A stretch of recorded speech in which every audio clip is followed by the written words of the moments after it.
Gracias por conectarse a este espacio. Para nosotros es muy importante poder obsequiarles espacios de esparcimiento, de experiencias increíbles que sirvan para enfocarse en su bienestar, en un espacio de regalo para cada uno de ustedes. Esperamos que lo disfruten mucho.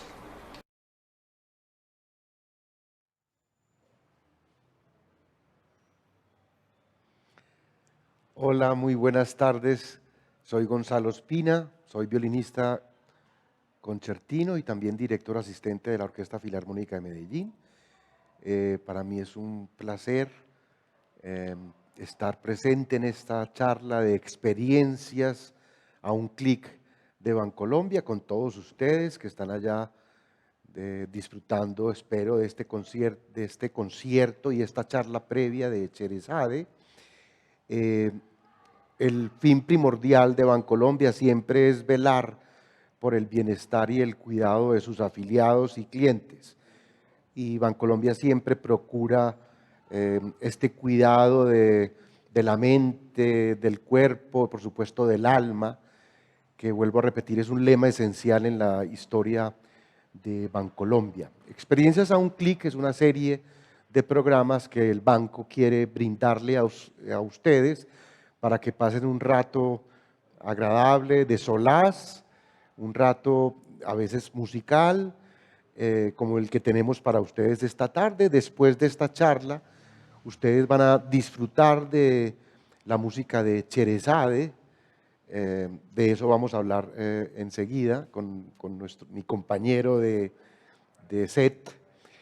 Van a disfrutar ustedes después del concierto en vivo que va a tocar la Filarmónica de Medellín para ustedes. Vamos a hablar, o voy a tener la oportunidad de hablar con Pablo Montoya. Pablo Montoya es uno de los principales o más importantes escritores colombianos. Él es nacido en Barranca, pero es muy antioqueño. Y es tan meritoria su labor como escritor que ha ganado incluso el premio famosísimo, el premio Rómulo Gallegos en Venezuela, premio que ha ganado, creo que William Ospina, Fernando Vallejo, no creo que alguien más, ¿cierto?, en los colombianos. Bueno, Pablo es un escritor maravilloso. Él ganó este premio con una novela que para mí es una de las novelas más bellas de la historia reciente de la literatura colombiana, como es El Tríptico de la Infamia, y con Pablo, que además es flautista, colega también músico. Su última novela se llama La Escuela de Música, una novela que es la narración de sus experiencias en Tunja, ambas recomendadas, la Escuela de Música y por supuesto el Tríptico de la Infamia, que es una belleza. Con él vamos a hablar entonces de la génesis literaria de Rimsky-Korsakov, el compositor ruso, que escribió Sherezade, que ustedes van a oír a continuación. Pablo, un placer estar con vos. Gracias, Gonzalo, lo mismo te digo. Quiero que nos contés qué es este encanto maravilloso que tienen las Mil y una Noches, una agrupación de cuentos que Sherezade va a empezar a contar en unos momentos a través de la música, pero no sé, es uno de los libros más importantes de la literatura universal. ¿Nos podés decir algo de la génesis, por ejemplo, o cómo se reunieron los cuentos? Gonzalo, muchas gracias pues, por esta invitación. Me siento muy honrado pues, de estar aquí hablando sobre este gran clásico de la literatura de Oriente, ¿no? Porque es finalmente la posibilidad de encontrar Oriente, lo que nos ofrece las Mil y una Noches. Que uno pensaría que son 1001 cuentos, pero no, son 1001 noches a través de las cuales Sherezade va narrando las historias para que no la mate el rey Shahriar, que ha tenido una gran crisis pues, matrimonial y por eso ha atrapado como una especie de misoginia, ¿no? Los cuentos de las Mil y una Noches, Gonzalo, son unos cuentos, digamos que la historia de la manera en que son agrupados es muy larga, es muy extensa, es un libro anónimo, es un libro donde se expresa claramente, se autodefine ese pueblo que es un poco el pueblo árabe, el pueblo hindú, el pueblo persa, el pueblo indochino, porque en realidad los primeros cuentos vienen, parece ser, de Indochina. Luego pasan durante la antigüedad y el comienzo de nuestra época, van a pasar a lo que hoy es, pues a lo que era Persia en ese momento. Allí se empiezan a agrupar los cuentos, porque son los persas los que empiezan digamos, a interesarse por agrupar en sus bibliotecas los cuentos.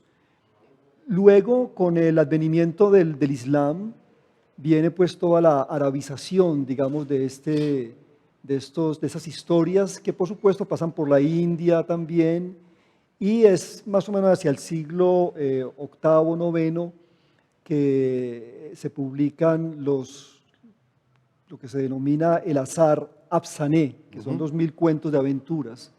Y es como la primera compilación que después, con más modificaciones, con más intervenciones, finalmente van a ser publicados o compilados en el Cairo en el siglo XV. Y es a partir de esta compilación, hecha, por supuesto, escrita en árabe, que los cuentos de las Mil y una Noches van a pasar a Europa, ¿sí? Pero lo que hay que tener en cuenta, quizás que me parece muy importante, es que esos cuentos que hoy nos parecen tan maravillosos y que han atrapado a tantos lectores y siguen suscitando pues, las delicias de los niños, de los jóvenes, de los adultos, en nuestros días, es una recopilación de cuentos que nunca tuvo la aceptación positiva de los mismos musulmanes. Fue considerado como un libro seco, un libro vacío, un libro banal, historias, muchas de ellas obscenas. Pero finalmente, con la aceptación que tuvo las Mil y una Noches en Europa, viene toda esta celebridad pues, que hoy conocemos, ¿no? Entonces, lo que quiero decir es que las Mil y una Noches necesitaba la aceptación de Occidente para que Oriente los considerara como parte del patrimonio literario de sus culturas, ¿no? Ya. Las Mil y una Noches, entonces, es posible que gracias a la llegada al Cairo o a Egipto, pues haya sido traducidas en el 18 por un francés Galán. De eso vas a hablar entonces enseguida. Me parece muy importante lo que dice Pablo de esa aversión o rechazo musulmano o el Islam, porque evidentemente en los cuentos que invitamos a leer a todos ustedes en este espacio, hay una gran importancia muchas veces del matriarcado, de la importancia de la mujer, cosa que de pronto, oyendo lo que estabas diciendo anteriormente, podría ser un poco incómodo para los musulmanes, tal vez. Sí, a ver, Juan Bernet, que es como de los grandes traductores de Mil y una noches al español, considera que este tema matriarcal es de origen indochino, Ya. ¿sí? Y que lo que hay de matriarcal, por ejemplo, en las Mil y una noches es lo que sucede con Sherezade, porque recordemos que Sherezade es la que escoge casarse, la que decide casarse con el rey. Ya. O sea, no es una imposición que le hace su padre, sino que Sherezade considera que ella debe casarse y le pide la autorización a su papá, que es el visir del rey Shahriar. Y bueno, por fortuna acepta, y por eso es que tenemos la posibilidad de escuchar esos maravillosos cuentos. Entonces, esa idea de escoger al marido es una idea matriarcal. Sí. Pero por supuesto que los cuentos cuando pasan, por ejemplo, al norte de la India y después cuando pasan a Persia y después cuando ya se arabizan completamente, pues ya entra toda la atmósfera patriarcal, que es la que va a primar finalmente en las Mil y una noches. Es un libro de cuentos formidables porque se nos muestra todo este mundo exótico, este mundo maravilloso, propio pues de la cultura islámica, pero es un libro muy agresivo por momentos, es un libro brutal, es un libro de una gran violencia y es un libro donde se destila esa misoginia por parte de los sultanes, de los visires, de los reyes, que, bueno, en las Mil y una noches hay mujeres decapitadas, asesinadas, descuartizadas, y lo que hace Antoine Galland, este orientalista célebre que estuvo muy ligado a la corte de Luis XIV, es que él va a recopilar una serie de cuentos de las Mil y una noches y en 1704 va a hacer, digamos, esa versión que va a ser tan famosa. Pero lo que hace Galland es que él suaviza ese carácter violento y brutal de las Mil y una noches, también suaviza mucho los caracteres, digamos, el carácter erótico, obsceno de muchos de los cuentos,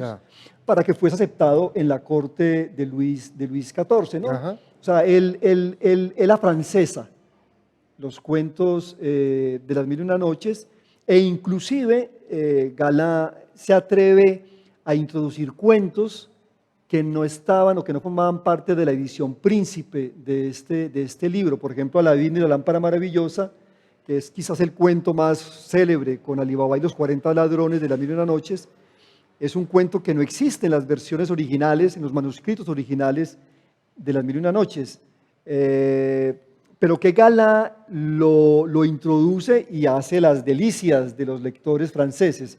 Borges, que tiene un ensayo muy hermoso sobre las Mil y una noches, se atreve a pensar que Galland se inventó la historia de Aladino, ¿no? Que se la inventó y que le parece completamente aceptable y encomiable que un hombre que se haya dedicado a rescatar este patrimonio árabe, pues se haya imbuido de toda esta atmósfera y haya decidido aportarle al libro. Pero resulta que Aladín y la lámpara maravillosa es un cuento que después van a recuperar los grandes especialistas de este tema, van a recuperar su pues, el manuscrito original, ¿no? Entonces, también dicen que Galland supo de Aladino porque él entrevistó en aquel entonces en París a un sirio llamado Ana, o Anán, si no estoy mal, que es el que le va a contar estas historias y que Galland va a recoger y las va pues a trabajar en su famosa, que es la primera traducción que se hace en Occidente, ¿no? La traducción francesa de comienzos del siglo XVIII.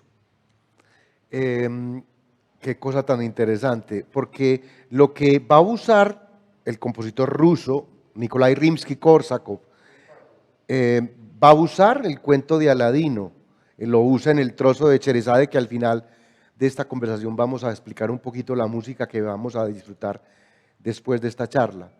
Es posible que los libros que tengan, Pablo, tantas ascendencias lleguen a confundirse un poco en por las mismas características de las lenguas originales, del farsi, del árabe, del hindú o el indostano.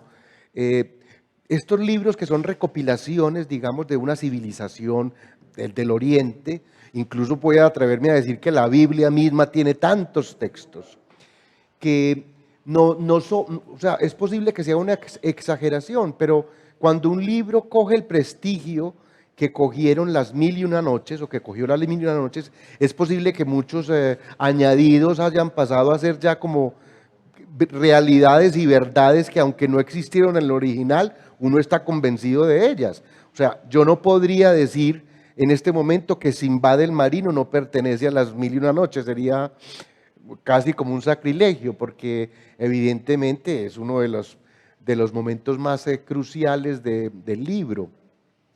Yo quería añadir de lo que dice Pablo de la elección de Sherezade.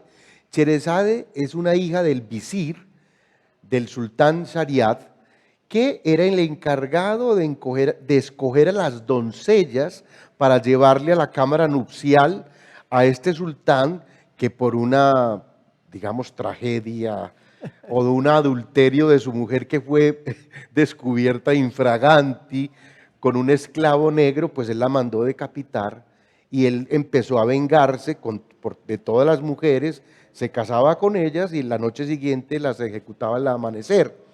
Entonces Sherezade, como dice Pablo, fue una especie como de heroína de alguna manera, y le dijo al padre que ella iba a lograr convencer al sultán de dejar esta práctica, que por supuesto es deplorable, de un señor tener esas atribuciones reales y matar cada amanecer o cada alba a una doncella, pues por supuesto que era una tradición.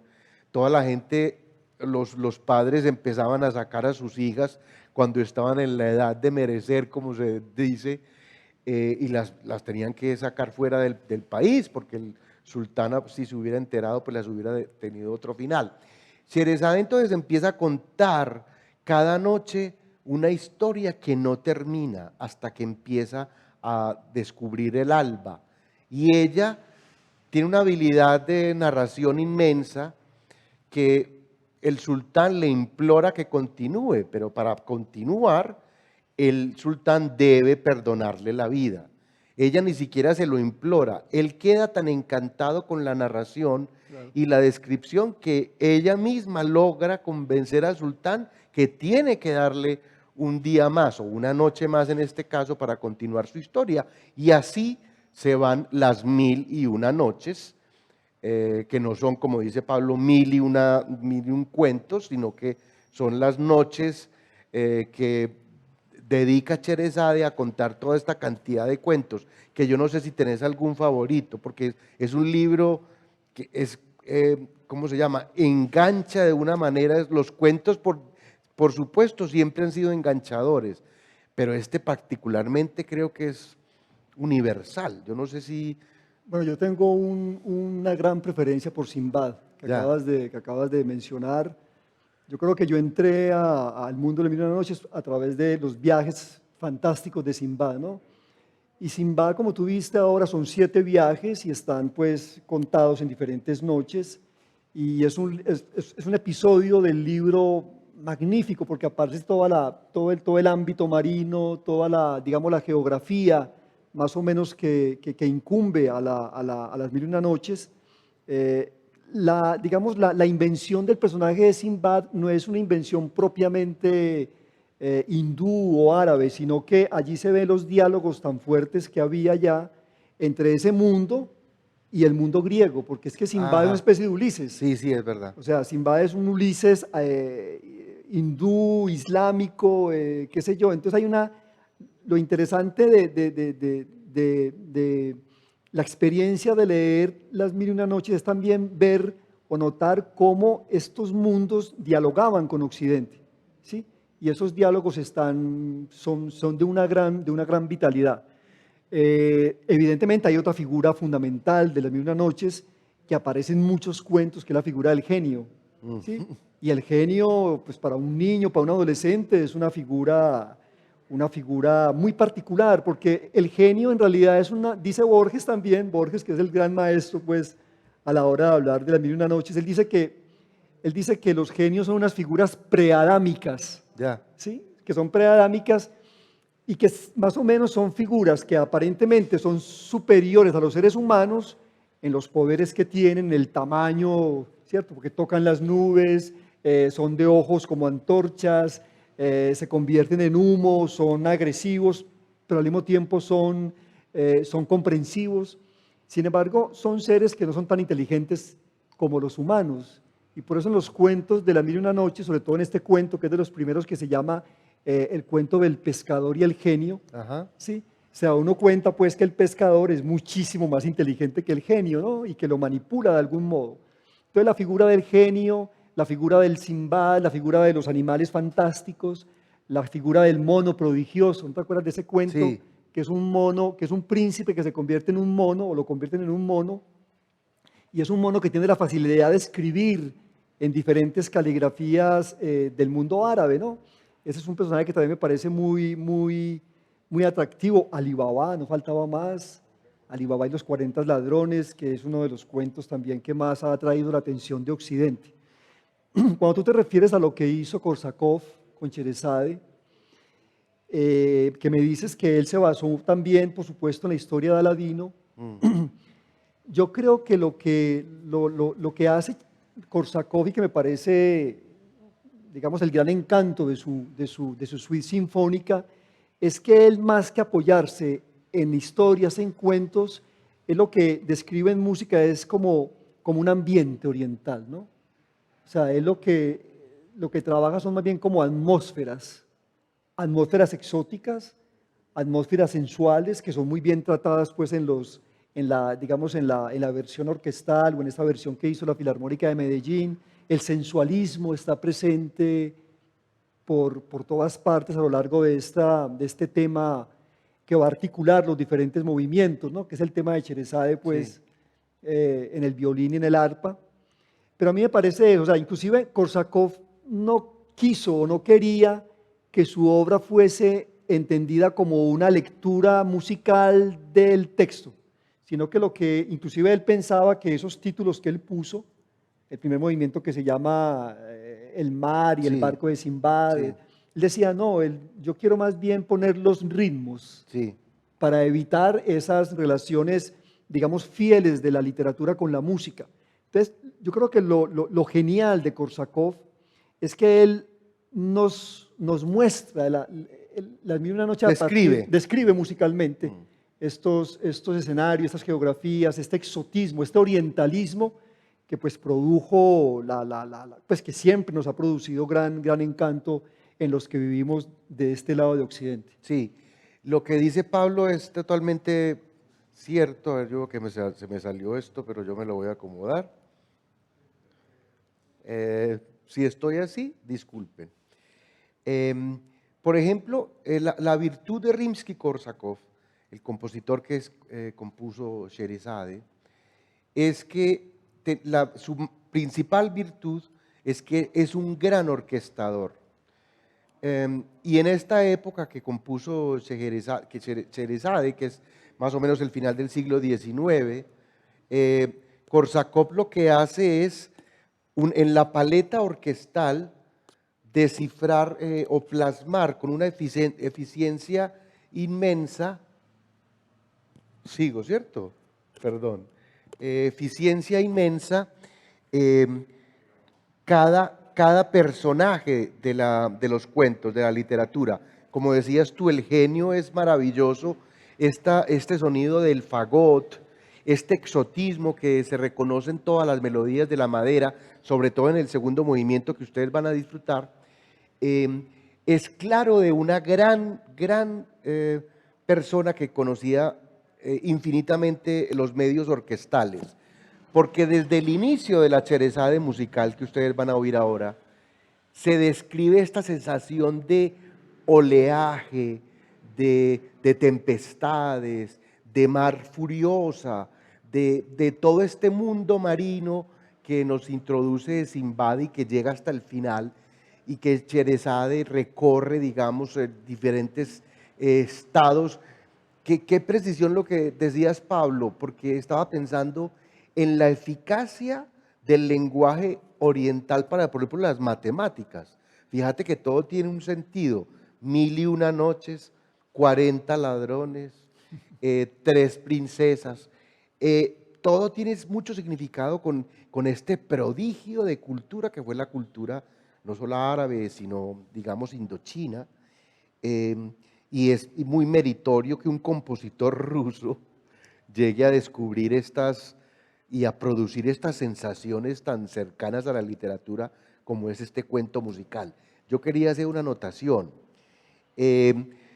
Korsakov, por supuesto, es el compositor de la música, y esta versión que van a disfrutar ustedes por la Orquesta Filarmónica de Medellín, gracias a este clic de Bancolombia, es una versión que hizo nuestro primer oboe para un formato orquestal pequeño, porque es el formato en que nosotros podemos ahora trabajar. Es un formato para unos 14 músicos.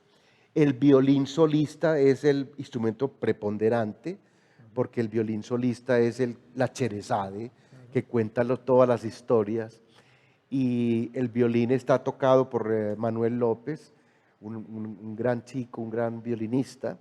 Y quería decir que el texto que usa la Filarmónica de Medellín para esta versión, que parecería que estuviera escrito precisamente por el compositor, es de un escritor, músico y musicólogo español, navarro, Fernando Palacios. A él se le debe esto que ustedes van a oír sobre la música o entre la música de la narración de Daniela Ocampo.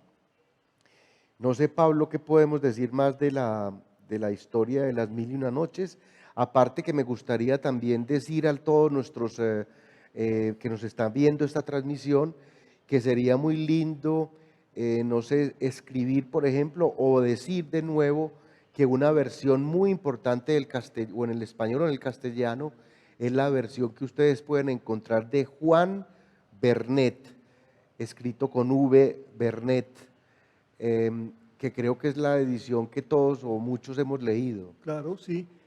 Bueno, frente a las ediciones o las traducciones más bien que se han hecho sobre 1001 noches, que es otra historia magnífica con respecto al libro, porque después de la traducción que hizo Galá en el siglo XVIII, pues se produjo un gran interés en todo el público europeo. Yo creo que Korsakov y el público ruso de fines del siglo XIX pudo leer la versión de Galá. Galá no tradujo completamente las 1001 noches, tradujo 234 noches, pero hizo el trabajo, digamos, de entrada para que todo Occidente se interesara en este mundo fabuloso, en esta manera de entender, de comprender el amor, la fidelidad, el respeto, la bondad, porque evidentemente en este libro hay un montón de valores del mundo islámico, no solamente pues dijimos ahora hablamos de la misoginia, hablamos de la brutalidad y de la crueldad, pero también están los grandes momentos de la generosidad, de la hospitalidad, la exquisitez del mundo, por ejemplo, la exquisitez que hay en Bagdad, que es como la ciudad más importante que aparece en las 1001 noches.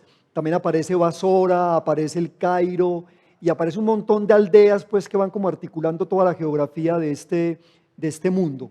Entonces, ¿qué sucede en el siglo XIX? Que con Galá, los alemanes, los ingleses y en el siglo XX los españoles van a hacer traducciones que son muy importantes. La primera traducción que se hace de las 1001 noches al español o al castellano la hace Blasco Ibáñez a partir de una traducción que hizo un egipcio afrancesado, Mardrus.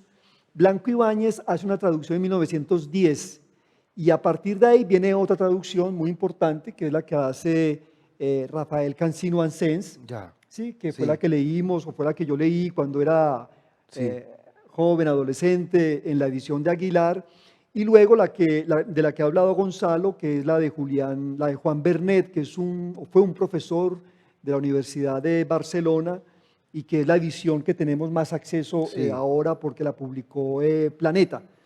Creo que la última traducción que se ha hecho de las 1001 noches al castellano es del 2016, que la publicó la editorial Verbum, o sea que es un libro que sigue suscitando el interés de los filólogos, de los traductores. Pues es un libro que a mí me parece capital de la literatura universal, Sí, ¿no? sí. O sea, es como el Robinson Crusoe, como la Biblia que tú Sí. dijiste, como la Ilíada, como la Odisea. Son libros que aunque no lo leamos completamente, porque leer Las Mil y Una Noches, pues es decir, hay que tener tiempo, ¿no? Sí, sí. No se puede leer de un solo tirón. Inclusive había una leyenda que decía que el que leía Las Mil y Una Noches completo podía morirse. No del tedio, por supuesto, sino de pronto por alguna maldición inherente a todo este mundo que se narra allí. Pero no, hay mucha gente que lo ha leído completamente y no les ha pasado nada, ¿no? Por fortuna, a nosotros no nos ha pasado nada, pero es un libro precioso, es un libro, o sea, es una invitación no solamente a entrar en un mundo lleno de imaginación, sino que es un libro que enseña a conocer los secretos de la condición humana, ¿no? Sí, es verdad. O sea, es un libro precioso. Es una especie de alquimia en la literatura porque seguro que ustedes lo conocen o lo van a conocer porque después de esta interpretación y de esta charla, lo que creo que, o no creo, estoy seguro de lo que quiere conseguir Bancolombia con estas experiencias a un clic, es enamorarlos, cautivarlos, dar como el mensaje de el fin, repito, de perseguir un poco de instrucción, pero con alegría, con este optimismo que nos deberíamos de caracterizar en estos momentos. No sé si vamos, no sé, si hay alguna pregunta o algún comentario, yo tengo posibilidades de oír a todos ustedes que nos están viendo. La Filarmónica de Medellín siempre ha tenido una relación muy estrecha con Bancolombia. Bancolombia siempre ha estado al lado nuestro, siempre ha sido un apoyo fundamental y lo va a seguir siendo. Siempre hemos contado con el grupo, con el banco, y para nosotros siempre es un honor y un orgullo poder hacer trabajos en conjunto con Bancolombia.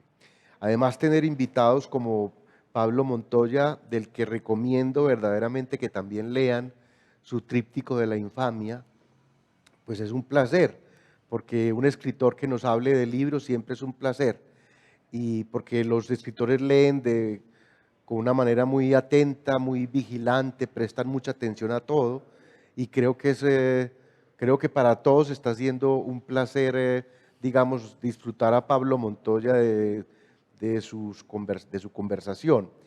Entonces, después de que termine esta charla, van a tener la fortuna de oír la versión de Filarmet, la versión reducida para una orquesta reducida. Está grabada en el Museo de Antioquia, en el Salón del Consejo, y van a disfrutar de una versión muy hermosa de Las Mil y Una Noches Mil y Una Noches de Rizki-Kórsakov. La versión se llama Sherezade.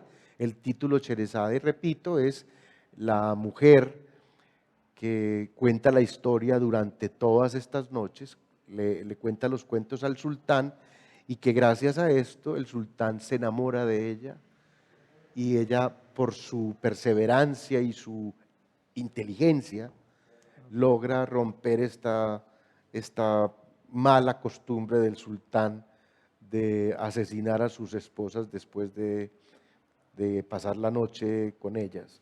Esto es gracias a Sherezade, gracias a Korsakov, quien orquestó esta maravillosa experiencia. No sé, Pablo, ¿qué más puedes decir? Pues se me ocurre contarles que Sherezade es una obra que se compuso en un contexto muy interesante de la Rusia imperial, que estaba muy atraída, se sentía muy atraída por este mundo de Oriente, ¿no? El grupo de los cinco, al cual perteneció Rimsky-Korsakov, no solamente se interesó por recuperar los cantos populares rusos para introducirlos en esta, digamos, en esta música clásica, entre comillas, sino que también lanzó una mirada muy especial hacia ese mundo del Oriente. Entonces ahí vienen algunas obras muy importantes de este grupo de los cinco. Por ejemplo, está las estepas Sí, del Borodin, sí, la de- central. del área central ¿Sabes? de La Borodín. canción de la India de César Cui, lo que acaba, La canción de la India que de también Sarkui. era un compositor del grupo de los cinco. Exactamente, o sea, hay un entorno musical muy interesante y ahí es donde surgen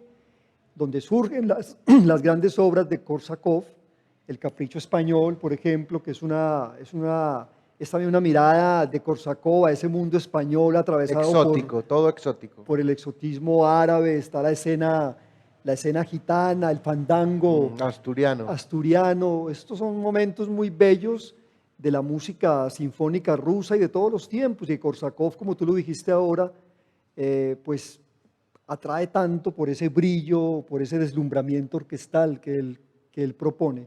Y bueno, y Sherazade, que fue estrenada en los conciertos sinfónicos rusos, que era una tertulia que había en San Petersburgo en 1888, y inmediatamente suscitó el interés de los rusos y después de los diferentes públicos de Occidente. Pablo, yo creo que, perdona que te interrumpa, yo creo que ya vamos a finalizar porque ya vamos a empezar el concierto. Muy bien. Yo quiero que ustedes, los que están viéndonos y que van a seguir conectados en el concierto que sigue, los invitamos a que diligencien la encuesta que están viendo debajo del chat, porque esa es una información que le sirve muchísimo a Bancolombia y por supuesto también a la Filarmed. Así que yo quiero finalizar invitándolos para que continúen en el concierto y agradeciendo mucho a Pablo. Para mí es un placer conversar con él, conversar con vos. Gracias, don Y Raúl. gracias a Bancolombia por estas experiencias en un clic. Espero que ustedes hayan disfrutado de la charla y espero que disfruten, por supuesto, del concierto que viene a continuación. Pablo, gracias de nuevo. No, con mucho gusto. Muchas gracias a ustedes.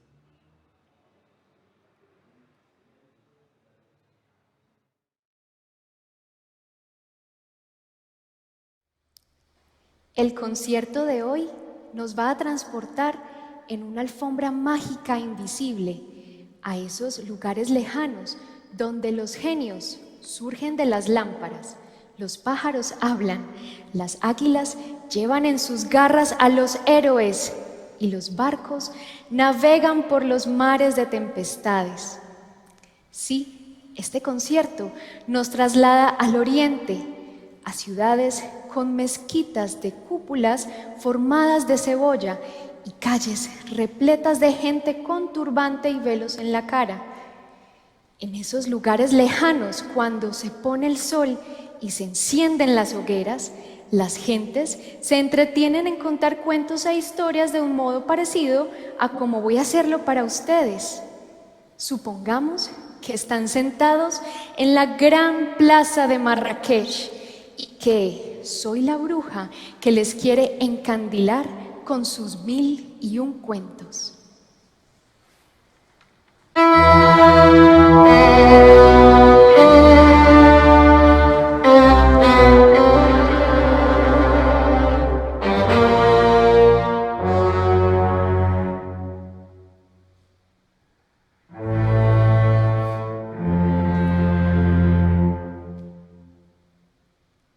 Ya la han escuchado. Esta es la Orquesta Filarmónica de Medellín, que también va a echarnos los cuentos con su música. En sus atriles, la obra musical más famosa ambientada en Oriente, de todas cuantas se han escrito. La compuso el ruso Rimsky-Korsakov para una gran orquesta de unos 70 músicos y el maestro Jaime Martínez, nuestro oboísta principal, la arregló y reorquestó en esta ocasión para un pequeño ensamble de solo 14 músicos. Se titula Sherazade, pues es el personaje principal de un gran libro donde están todos los cuentos orientales que, a lo largo de los siglos, se han contado en las calles y mercados. Les hablo de las 1001 noches. Y para presentarlo, oigamos de nuevo este comienzo. Es importante que lo recuerden bien porque aparece muchas veces en la obra.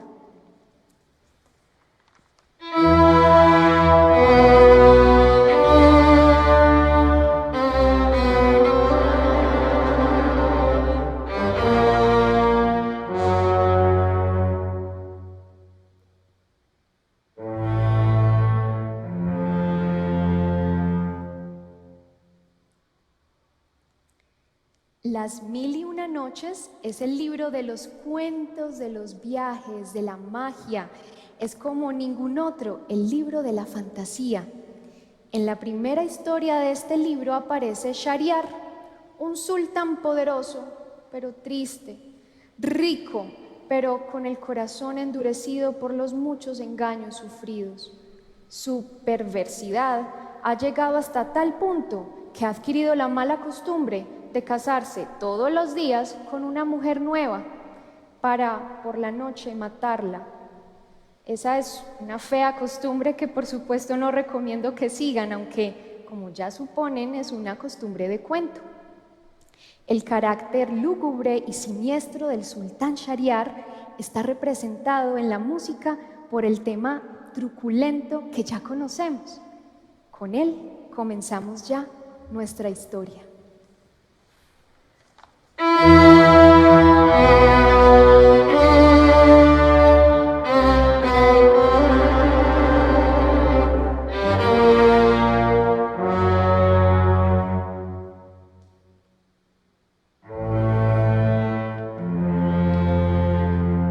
Lo que el sultán no sabe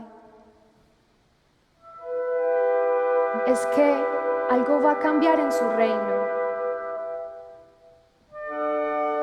Una decidida e inteligente joven tiene un plan arriesgado. Quiere acabar con esa situación. Su nombre es Sherazade y su voz es la de este violín.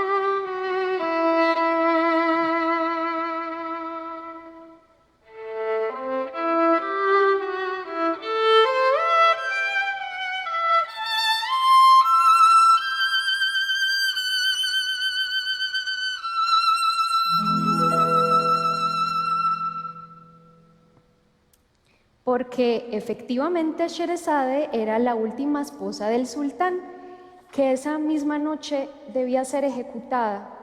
Pero Sherazade llamó a su hermana pequeña y le dijo: hermana, esta noche te mandaré a llamar a la alcoba real y tú me pedirás que te cuente un cuento. Ahí está el secreto de nuestra salvación. Esa misma noche Sherazade lloró e hizo una súplica al sultán: Señor, tengo una hermana pequeña y quería darle mi último adiós antes de que me degüelles. Shahryar accedió. La hermana llegó a la alcoba, se abrazó a Sherazade, se sentó a los pies del lecho y dijo: por Alá, querida hermana, cuéntanos uno de esos cuentos maravillosos que tú sabes para pasar gratamente esta noche.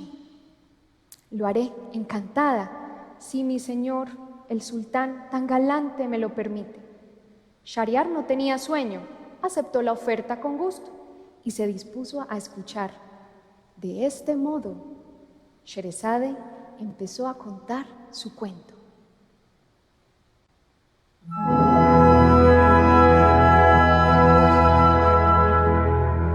Sherazade contó al sultán el cuento más arrebatador que conocía.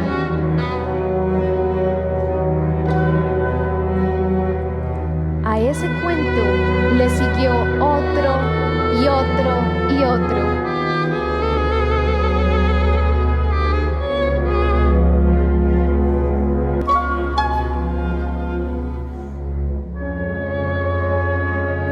Hasta completar 1001 noches sin parar de contar. 1001 noches de hechizos de Sherazade.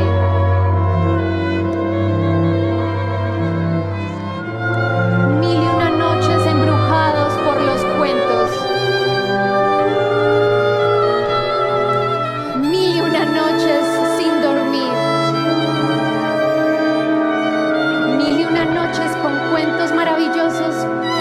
miraban al sultán estremecido.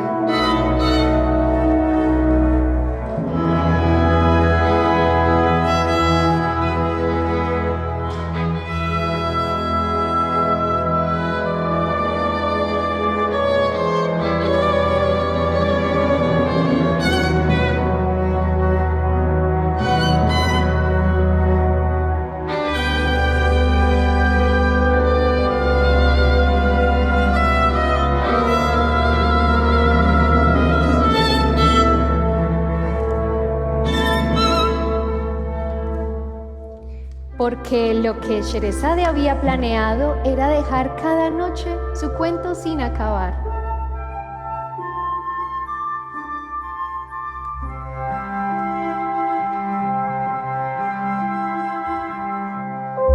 Por cierto, el corno francés no está muy conforme con esa manera de comportarse. Quiere mantener la atención, contesta la flauta.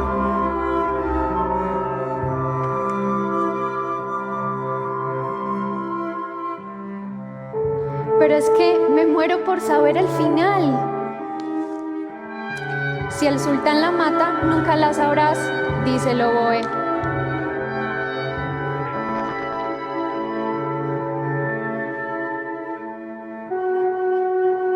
¿De dónde saca tantos cuentos? Los aprendió escuchando, contesta el clarinete.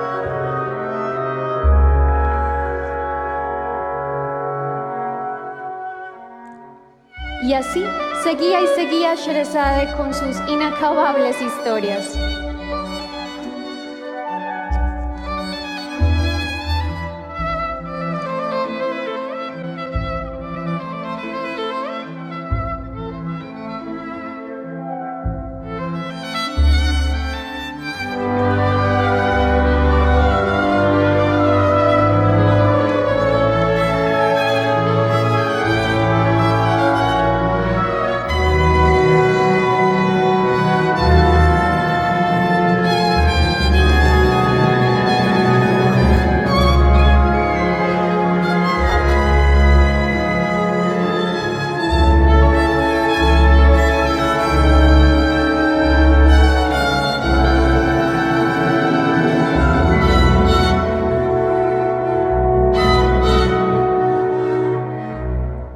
Noche tras noche, la voz de Sherezade hechizaba al sultán.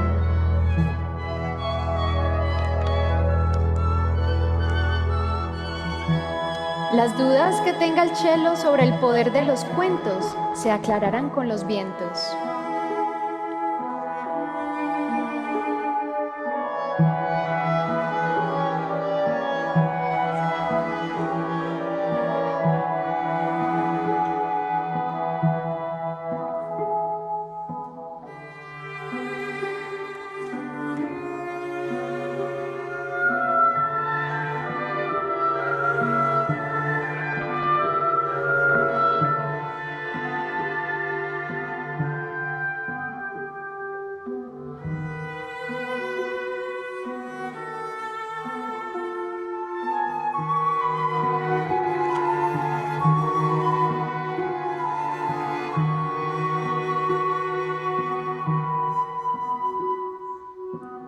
Y Sherezade seguía y seguía con sus inagotables historias.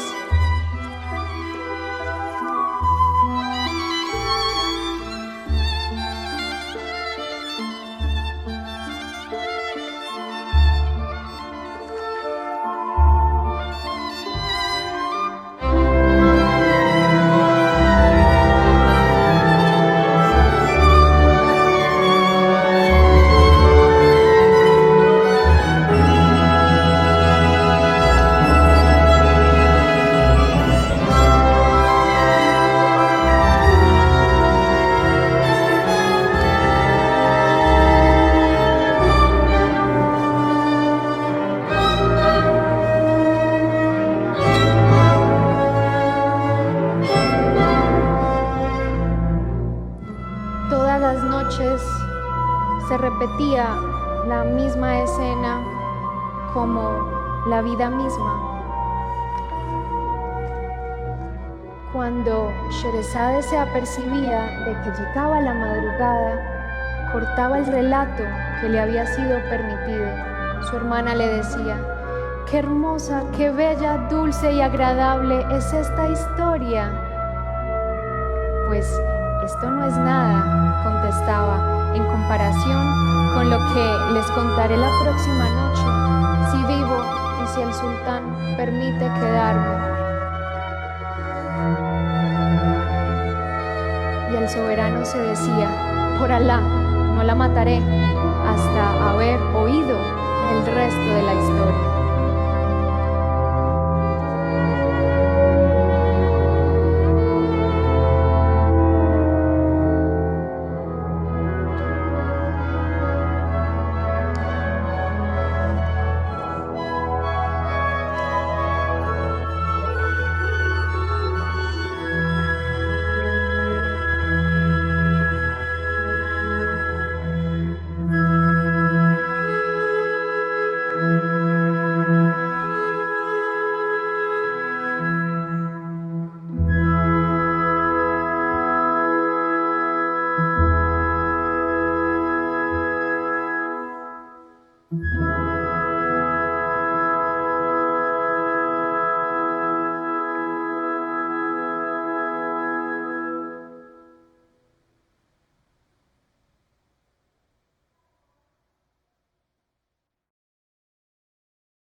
Cuando llegaba la noche siguiente, la hermana decía: Sherezade, termina de contarnos la historia, de buena gana, si el sultán me lo permite.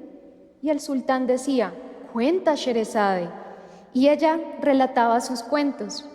Y así seguía y seguía, siempre con la sombra del verdugo del sultán acechando tras la puerta. Había noches en que Sherezade contaba varios cuentos breves seguidos. Sin embargo, tardaba 101 noches en concluir otros larguísimos. El famoso cuento de Aladino tuvo enfrascada a Sherezade 77 noches, pero hubiera podido contarlo en mucho menos tiempo si hubiese tenido la suerte de disponer de una orquesta como esta que tenemos nosotros aquí. Con música, Sherezade hubiera contado la historia de Aladino y la lámpara maravillosa en apenas 11 minutos, así como la escucharemos ahora. Empecemos con la voz de Sherezade, es decir, con la voz del violín.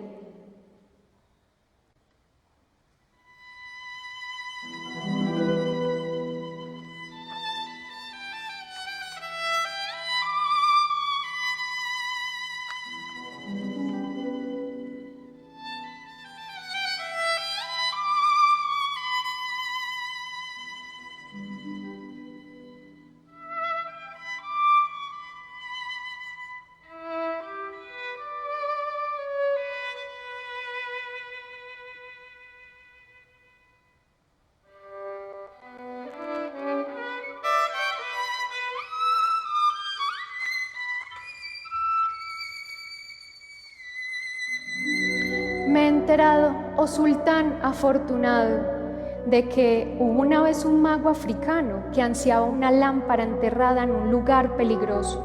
Como él no podía alcanzarla, engañó al joven Aladino, se hizo pasar por su tío y le regaló un anillo mágico.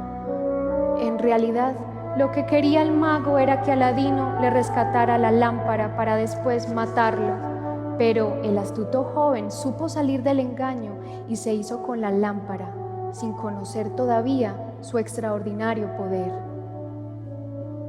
Un buen día, por casualidad, rozó la lámpara y salió un genio que le dijo: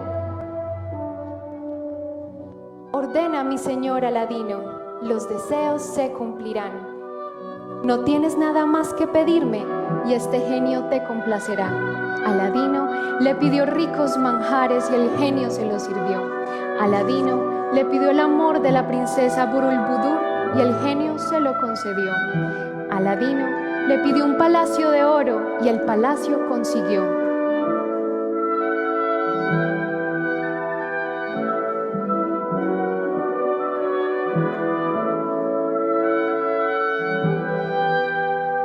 De este modo, Aladino vivió muchos años de felicidad.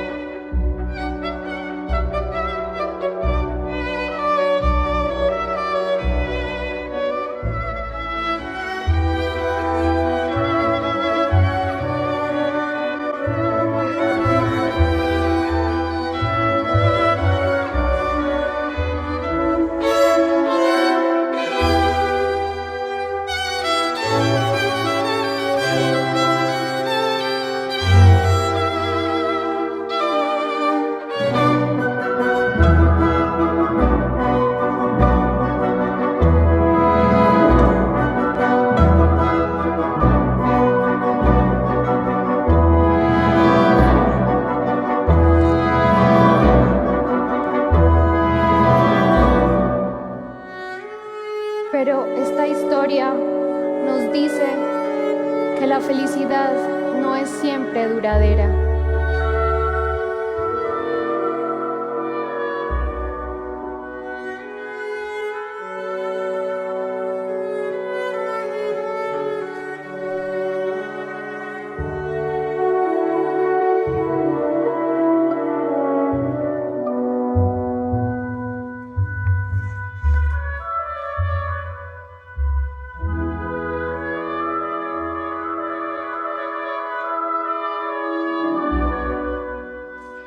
El mago africano no se daba por vencido.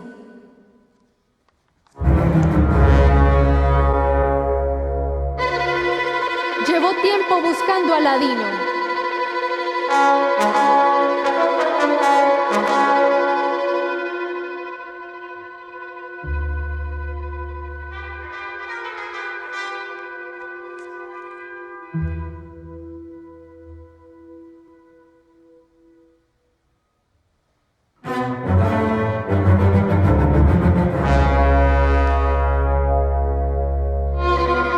¿Dónde se habrá metido ese estúpido?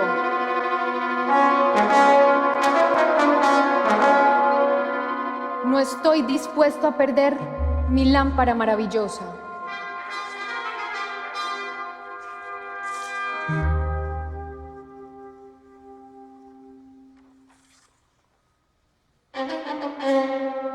El mago abrió una caja que contenía arena.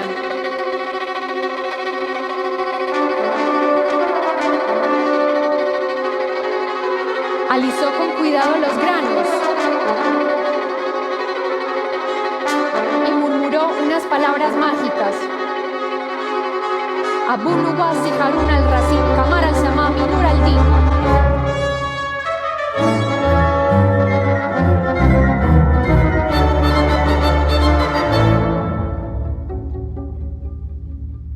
Sobre la arena de la caja se dibujaron unas figuras.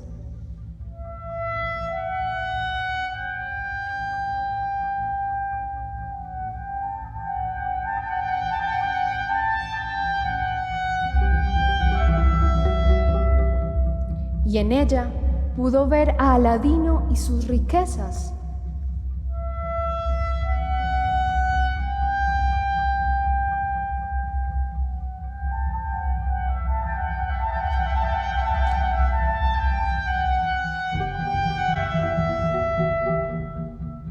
Y lo más importante, su más valiosa y oculta posesión, la lámpara maravillosa.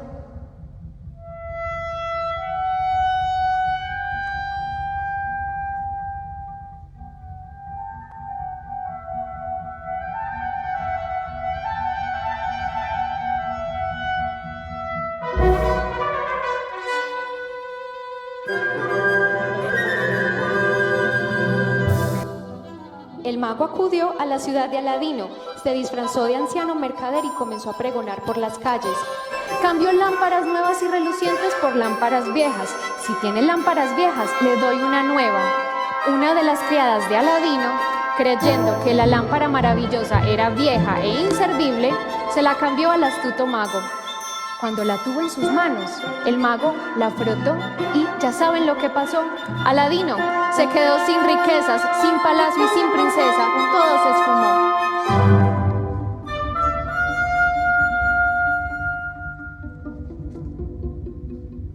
Ante la desaparición de la princesa y el palacio, el rey decidió ajusticiar a Aladino.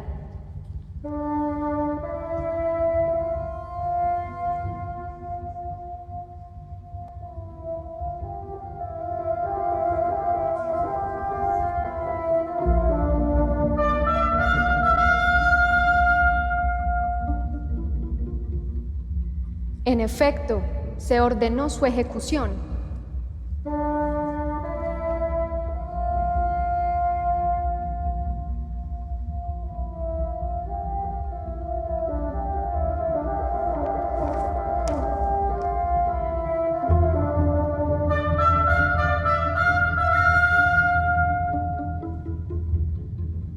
Aladino pidió clemencia.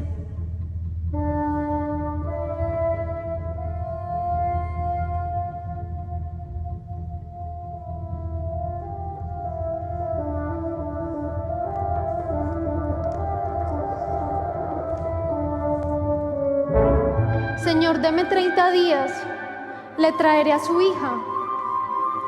Todo volverá a ser como antes.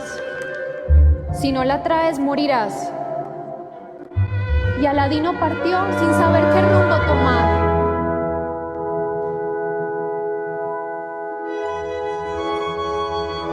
Afortunadamente, Aladino recordó el regalo que años atrás había recibido del mago. ¿Lo recuerdan?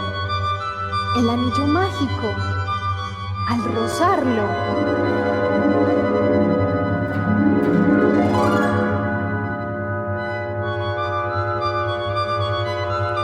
apareció un gigante que dijo: ordena, mi señor Aladino, los deseos se cumplirán. El gigante le montó en una alfombra mágica y lo llevó volando hasta la China, donde el mago había trasladado el palacio.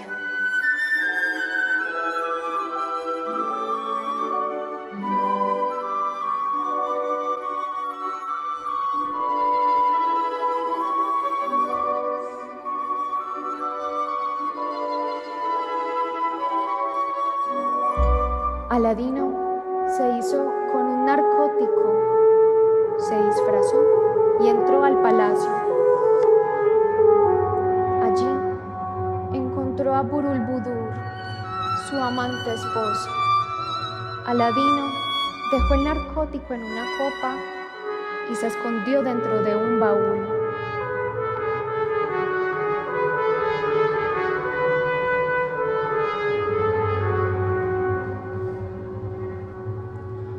Cuando llegó el mago, se lo bebió y se quedó dormido.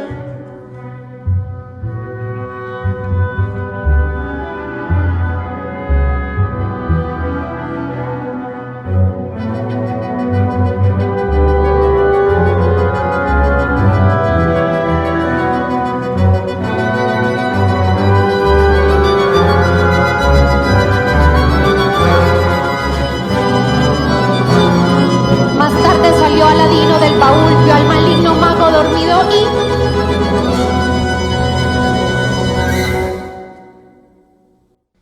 ¿Qué pasó, Sherezade?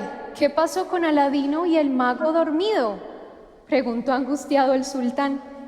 Pero Sherezade se apercibía de que llegaba la madrugada, así que cortó el relato que le había sido permitido. Su hermana le dijo: ¡qué hermosa, qué bella, dulce y agradable es esta historia! Pues no es nada, contestó, en comparación con lo que les contaré la próxima noche, si vivo y si el sultán me permite quedarme. El soberano pensaba: por Alá, no la mataré hasta haber oído el resto de la historia. Bueno, ustedes sí que saben la historia de Aladino. No es necesario que les cuente que Aladino, de un tajo, cortó la cabeza del mago maligno, etcétera, etcétera. Lo que seguramente sí que les apetece más escuchar es una de las historias de Sherezade menos conocida. Es la que se titula La historia de Parizad y sus hermanos. Nos olvidamos pues de Aladino porque Sherezade va a comenzar como de costumbre. Ha llegado a mis oídos, oh sultán del tiempo, que en una ciudad de Persia vivían 3 hermanas. Cada una de ellas tenía un deseo. La mayor, casarse con el pastelero real, así tendría las más exquisitas golosinas. La del medio con el cocinero real, así podría comer todos los manjares reales. La pequeña, que era la más hermosa y dulce, ante el escándalo de sus hermanas, soñaba con casarse con el mismo sultán. Lo que no sabían ellas es que el sultán, que conocía todo lo que deseaban sus súbditos, las escuchaba. Así que las mandó a llamar y les concedió sus deseos. La celebración de las 3 bodas trajo consigo fiestas y alegrías, pero en las hermanas mayores nació la envidia. Pasó el tiempo y la sultana tuvo un niño. Sus malvadas hermanas lo robaron, lo cambiaron por un gato muerto, metieron al niño en una cesta y lo arrojaron al río. ¡Oh, qué desgracia! Lloró todo el reino. Lo mismo ocurrió más adelante. Las arpías hermanas sustituyeron al segundo hijo de su joven hermana por un perro muerto y a la tercera hija por una rata. Todos ellos fueron echados en cestas al río. La pobre sultana fue encerrada en una jaula, pues todos creían que estaba maldita. Mientras sus hermanas engordaban de felicidad de pasteles y otros manjares. La suerte fue que a los 3 niños los recogió un jardinero bondadoso, quien los crió como hijos suyos. El mayor se llamaba Farán, el mediano Feriz y la joven Parizad. Vivían felices hasta que ¿Un día qué?, insistió el sultán. Pero Sheresade se apercibía de que llegaba la madrugada, así que cortó el relato que le había sido permitido. Y el soberano pensaba: por Alá, no la mataré hasta haber oído el resto de la historia.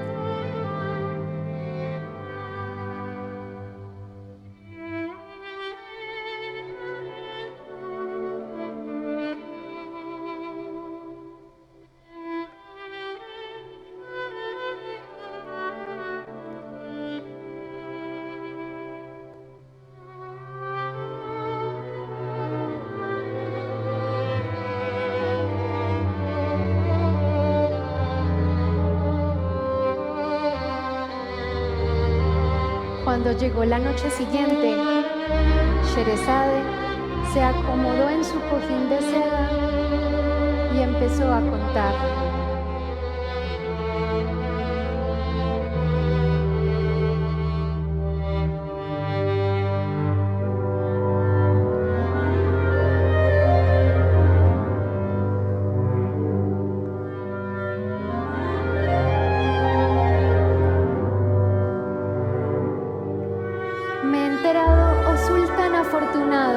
De que los 3 príncipes que recogiera el jardinero crecieron en belleza y en virtudes.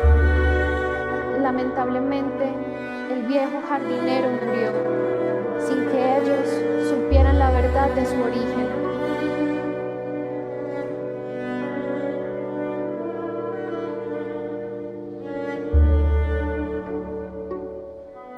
Pero un buen día llegó hasta allí una mujer peregrina y dijo a la bella Parizad: este jardín es uno de los más hermosos del mundo, pero podría ser el más hermoso si no le faltaran 3 cosas: el pájaro que habla, el árbol que canta y el agua mágica que convierte las fuentes en oro.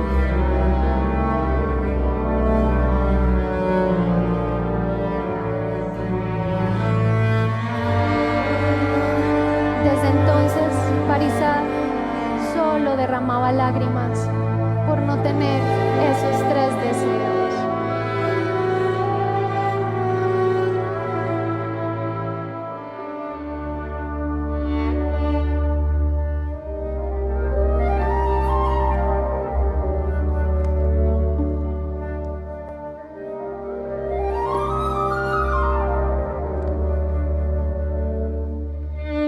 Todos los días Parizad suspiraba. Quiero tener el pájaro que habla y una rama del árbol que canta. Mi fuente necesita el agua de oro.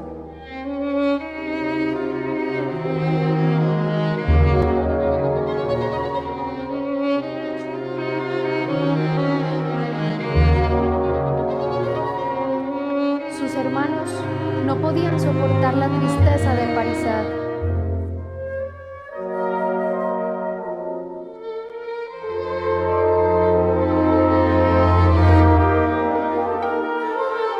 Así que decidieron ir a la búsqueda de los 3 deseos.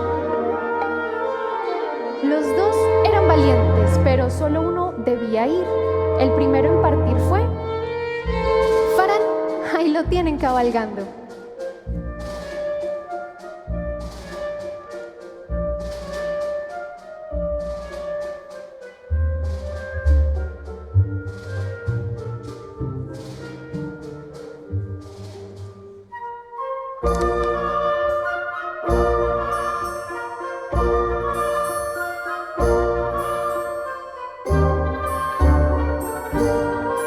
Pasados 21 días de su viaje, se encontró un anciano que le dijo: es muy peligroso el lugar que buscas. Muchos lo han intentado y ninguno ha vuelto. Hay que ir a aquella montaña y allí, atención, no deberás hacer caso a las voces que suenen.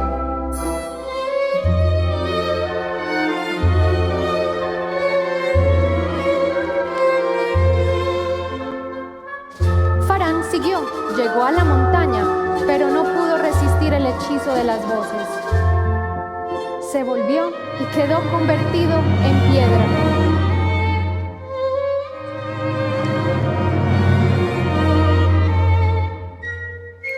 Feriz, el segundo hermano, también lo intentó.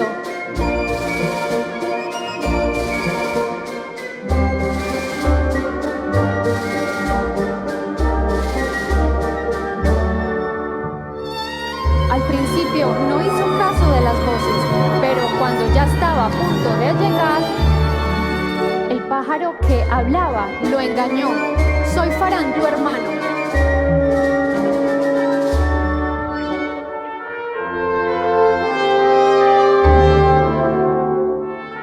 Feriz se volvió y en piedra se convirtió. Entonces, la bella Parizad se vistió de chico, montó en su caballo y partió por sus 3 deseos, igual que habían hecho antes sus hermanos.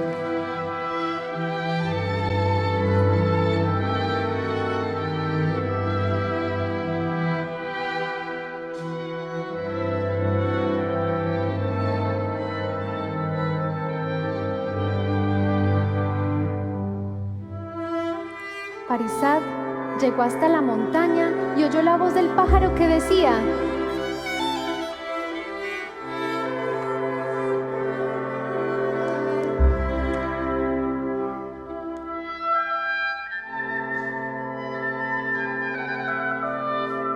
¿qué decía? ¿Qué decía?, preguntó el sultán impaciente.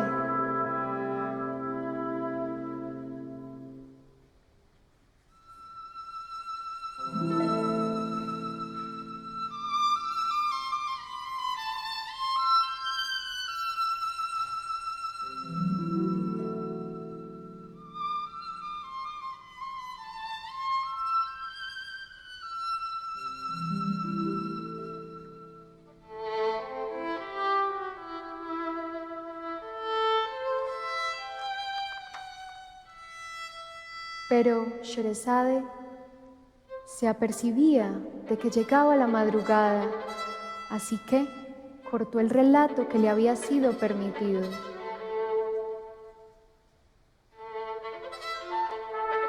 Su hermana le dijo: «Qué hermosa, qué bella, dulce y agradable es esta historia». «Pues esto no es nada», contestó, «en comparación con lo que les contaré la próxima noche, si vivo y si el sultán permite quedarme».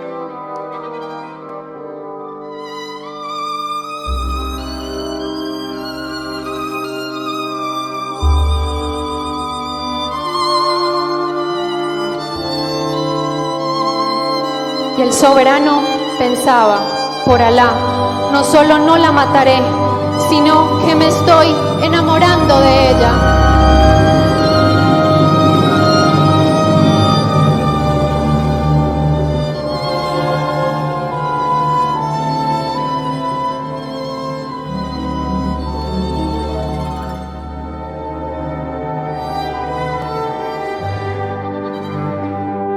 Cuando llegó la noche siguiente, Sherazade refirió: «Parizad capturó al pájaro que habla, se llevó una rama del árbol que canta y una jarra del agua de oro. Mientras bajaba de la montaña, vertió a su paso una gota en cada roca negra. De cada peña surgió un valiente guerrero. Dos de aquellas piedras se transformaron en sus dos hermanos, Farán y Feriz.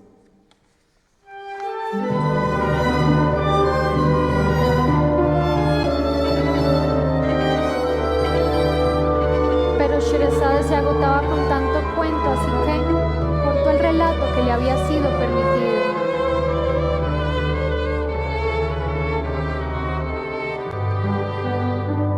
Pero Sherazade, no puedes dejarme así, sin saber qué pasó con la pobre esposa que el sultán había dejado encerrada en una jaula.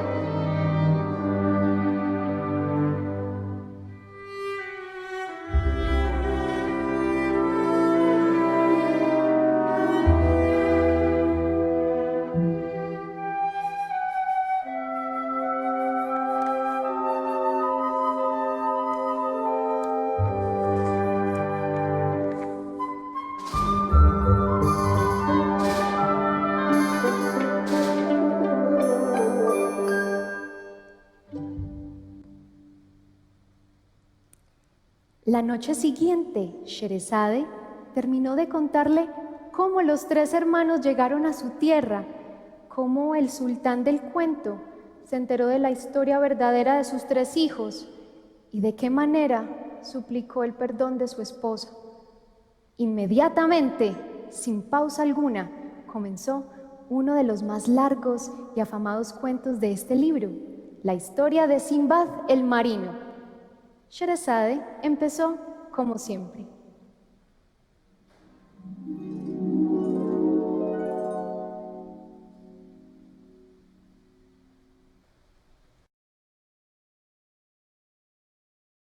Me he enterado, oh sultán afortunado, de que en los tiempos del emir Harun al-Rashid había en Bagdad un hombre pobre llamado Sinbad, que ganaba la vida llevando paquetes en la cabeza.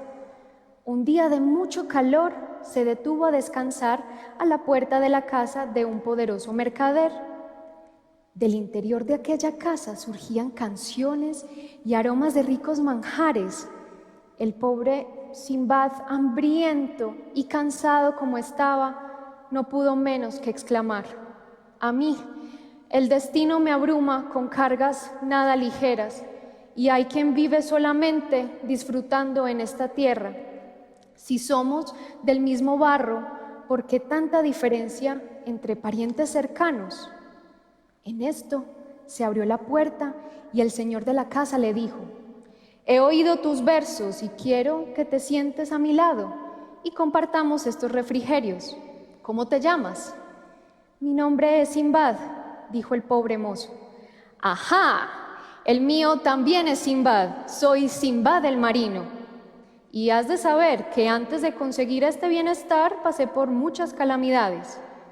Entonces, Sinbad el marino refirió a Sinbad el mozo de carga sus 7 largos viajes y las aventuras vividas en ellos.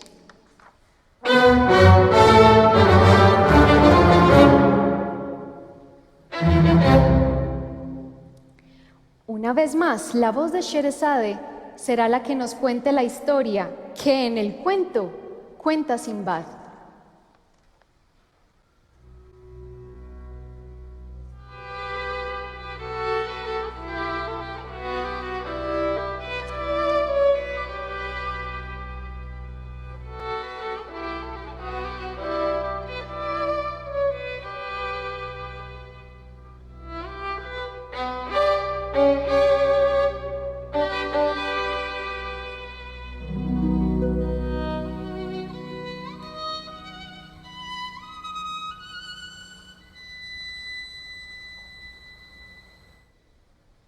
Ha llegado a mis oídos, oh sultán del tiempo, que Sinbad se embarcó hacia mares lejanos.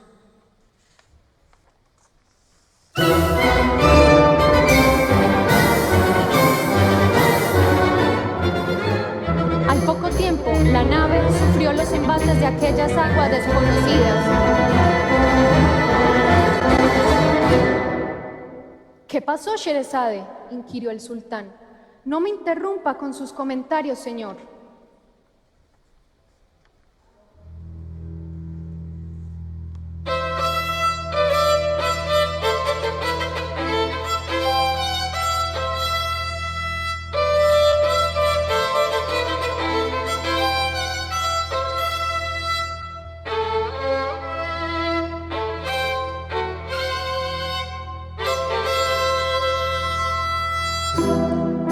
Sopló una leve brisa.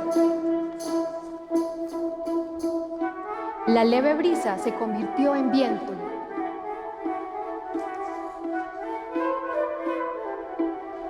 Y el viento dio paso a una tempestad. De pronto, 3 peces del tamaño de una montaña se pusieron a dar vueltas alrededor de la embarcación, como si se quisieran devorar entre ellos y comerse después el barco.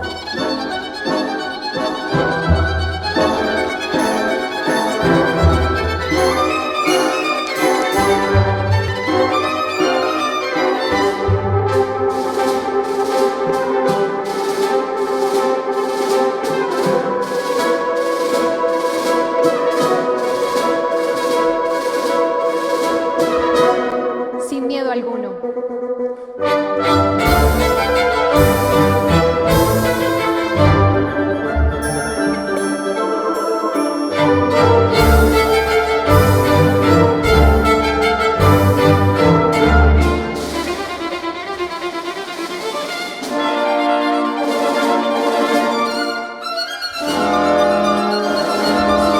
Se quitó la ropa y se tiró al agua.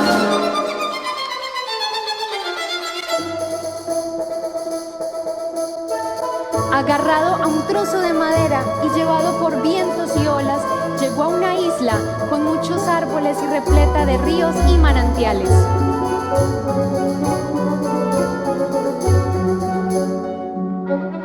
Con troncos, ramas y fibras vegetales, fabricó una balsa y la echó a un gran río.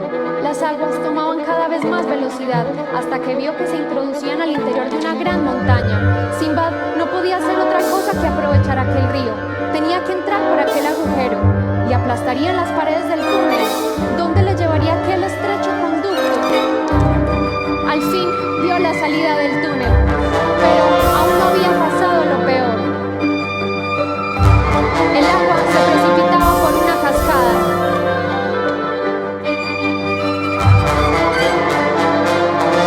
Así que cerró los ojos y se dejó llevar. Afortunadamente, a la mitad de la caída había un arbusto. Haciendo un esfuerzo, pudo asirse a él. Estaba a salvo. Pero no, el arbusto era muy débil. Al fin se partió y Sinbad fue arrastrado por el agua hasta que perdió el conocimiento. Aún no habían terminado sus males. Al despertar, 2 extraños seres le ofrecieron un bastón de oro con el que tendría que matar a la serpiente gigante de la montaña.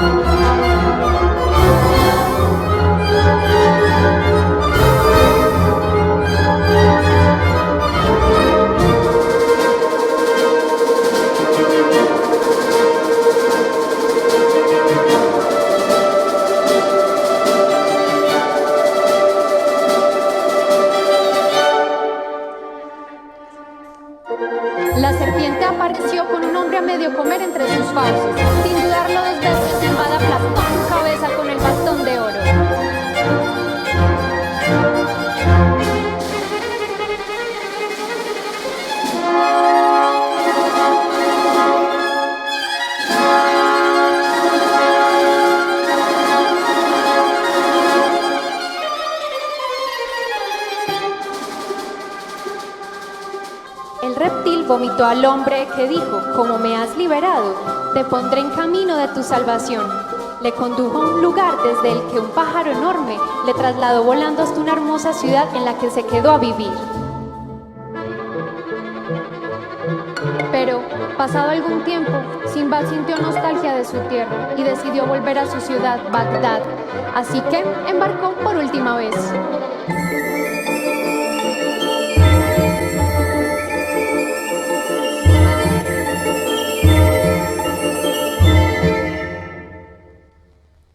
Pero, oh sultán, no puedo seguir, mi voz se quiebra con tanto esfuerzo. Aún no amanece, Sherezade, tienes que continuar. Señor, contar historias cansa bastante. Creo que debería ser como la orquesta, parar aquí. Por favor, Sherezade, sigue un poco más. Bien, señor, por usted lo haré. ¿Por dónde iba? Ah, sí, debes saber que otra terrible tempestad llevó a Sinbad lejos, muy lejos. En medio de la vorágine, Sinbad vio al capitán del barco que, desesperado, se arrancaba los pelos de la barba y gritaba a sus marinos: ¡horror! El viento nos ha alejado de cualquier ciudad conocida y estamos sin duda en el último de los océanos. Cualquiera que llegue hasta aquí está condenado a morir sin remedio. Este es el lugar donde se encuentra el sepulcro del profeta Salomón. Sálvese quien pueda.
Pero Sherezade se apercibía de que llegaba la madrugada, así que cortó el relato que le había sido permitido.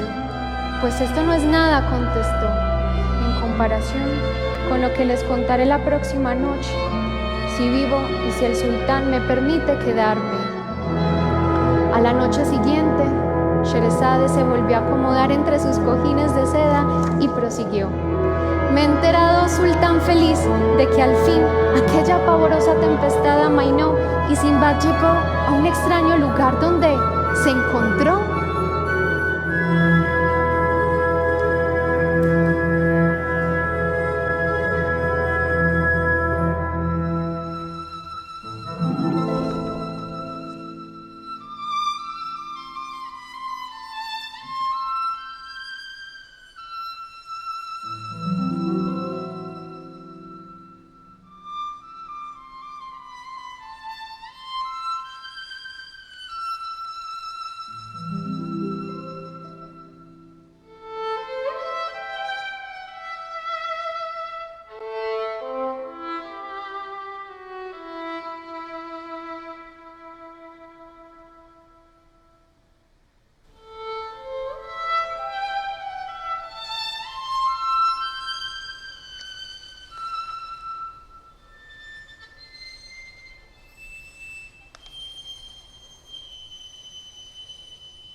Y así, a lo largo de 1001 noches, Sherezade contó uno tras otro todos los cuentos.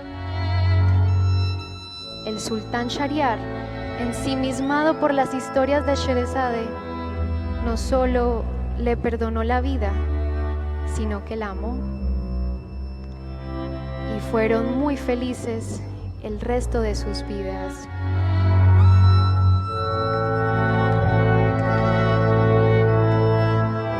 fue como todo cambió en aquel reino, gracias a la inteligente Sheresade y a su arriesgado plan de embelezarnos con sus cuentos y con su voz de violín.